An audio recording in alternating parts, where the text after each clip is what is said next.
Coucou et bienvenue dans une nouvelle vidéo. Alors aujourd'hui je vous retrouve pour vous faire un petit update lecture puisque je sais pas quand est-ce que j'en ai fait un la dernière fois, mais entre temps j'ai eu le temps de lire pas mal de choses et donc je me suis dit que ce serait sympa de venir vous en parler tout simplement. Donc aujourd'hui je vais vous présenter 4 livres et dans ces 4 livres là, même s'il y a une déception, il y a quand même une très bonne lecture et de coups de cœur, donc voilà, je suis vraiment super contente de vous en parler. Du coup je pense qu'on va commencer par la déception, comme ça ce sera fait, et il s'agit de To Kill a Kingdom de Alexandra Christo. Alors ce livre là c'est une réécriture du conte de la petite sirène, donc on retrouve Lyra qui est une sirène, et sauf que petite particularité c'est que chaque année elle tue un prince pour récupérer son cœur, et si je me trompe pas, je me souviens plus trop mais je crois qu'elle en fait la collection.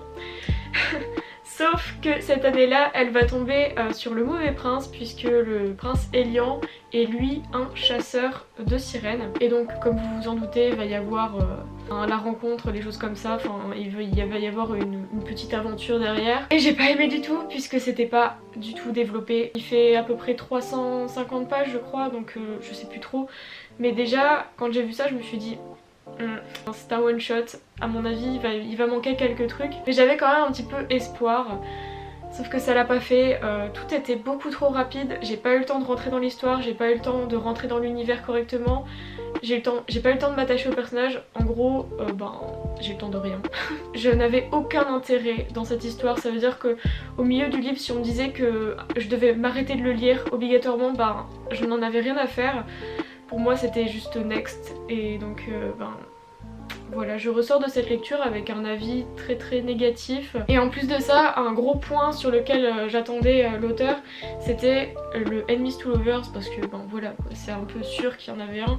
Mais sauf que celui-ci, il était comme tout le reste beaucoup trop rapide, j'ai pas du tout vu la transition entre le Enemies et le Lovers. Il n'y a pas eu d'élément déclencheur en fait, c'est juste fait comme ça, du jour au lendemain, ça n'avait aucun sens, voilà, déception.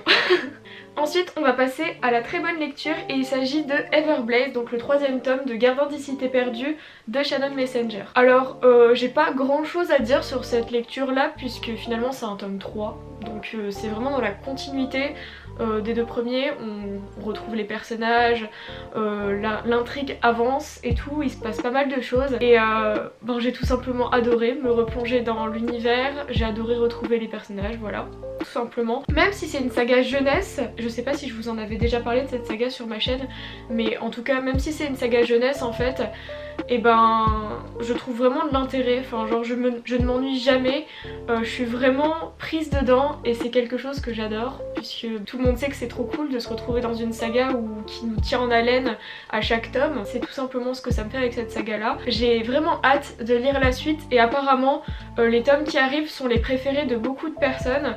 Donc ça me donne encore plus envie. Voilà, j'ai hâte de voir où est-ce que ça va nous mener. Et maintenant on va passer au premier coup de cœur du mois et il s'agit de Aurora Burning de Amy Kaufman et Jay Kristoff. Déjà ce livre est le 2e tome qui vient après Aurora Rising et croyez-moi, je ne pensais pas que Aurora Rising pourrait se... Je ne pensais pas que Aurora Rising pourrait se faire dépasser comme ça, mais si, ce tome là est largement supérieur. Tout d'abord j'ai adoré retrouver les personnages puisque ça avait été un des plus gros points forts du tome 1. Ils sont vraiment tous incroyables, il y a un énorme humour et il y a un lien incroyable qui se tisse entre eux. Et dans ce tome là du coup on retrouve ce lien, on retrouve cet humour et c'est juste... trop cool. Au fil des pages j'avais vraiment l'impression d'être avec eux, c'est vraiment super immersif. Il y a beaucoup d'action, encore une fois, on ne s'ennuie jamais. Il y a une grosse part de mystère qui s'éclaircit dans ce tome-ci, mais en contrepartie on est vraiment plongé dans le flou quant à l'avenir des personnages, quant à l'avenir de l'univers. Donc franchement ça annonce du lourd pour la suite. Ces 2 auteurs là ensemble ils sont destructeurs, c'est palpitant, il y a beaucoup d'émotions qui vous submergent, enfin genre c'est une véritable pépite.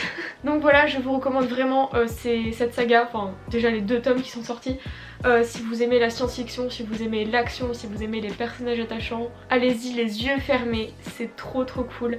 Et pour les lecteurs qui ne lisent pas de VO, ne vous inquiétez pas puisque ce tome 2-ci va bientôt sortir chez Casterman si je me trompe pas, donc vous allez pouvoir bientôt vous plonger dans la suite de leurs aventures.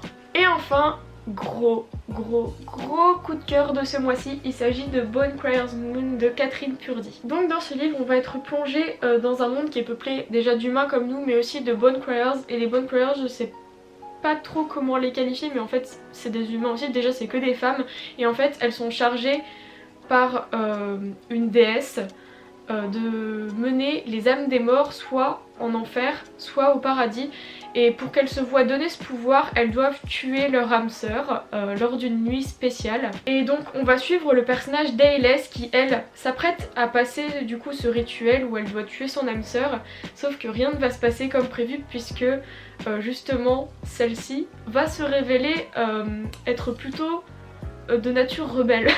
Et donc comme vous vous en doutez il va y avoir pas mal d'actions, pas mal de retournements de situation. C'était juste trop génial. Alors déjà tout d'abord j'avais vu pas mal d'avis positifs sur Instagram par rapport à ce livre et je comprends vraiment pourquoi. Dès le départ on est immergé dans l'histoire, il n'y a vraiment pas de moment de flottement, je sais pas si vous voyez ce que je veux dire. Le moment où on n'est pas encore trop bien dans l'histoire, où on comprend pas trop, bah ce livre là il n'y a vraiment pas.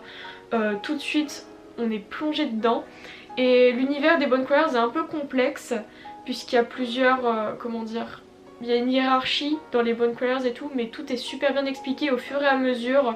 On comprend tout de suite les petites spécificités, voilà, il n'y a vraiment pas de moment où on se pose de questions et donc c'est vraiment un gros point fort. Comme je l'ai dit, il y a une action qui est très présente tout au long du livre et donc on ne s'ennuie jamais, c'est super addictif.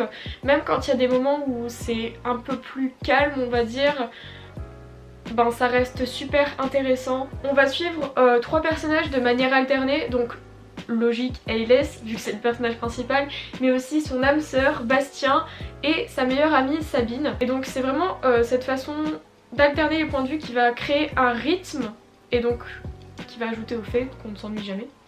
Je sais pas si c'était très français mais bref, voilà vous avez compris. Donc bref voilà, j'ai adoré ma lecture, c'était inoubliable, j'ai trop aimé et j'ai trop hâte aussi que le tome 2 sorte. Je vais vous le mettre ici. Comme vous le voyez la couverture est aussi belle que la couverture du tome 1 donc voilà. J'ai trop hâte. Donc voilà c'était tout pour ce petit update lecture, j'espère qu'il vous a plu.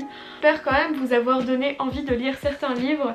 N'hésitez pas à me dire dans les commentaires si ils vous tentent ou d'ailleurs si vous en avez déjà lu certains et qu'ils vous ont plu ou moins plu, enfin dites-moi tout. Et voilà j'ai plus qu'à vous dire à très bientôt pour une prochaine vidéo. Salut!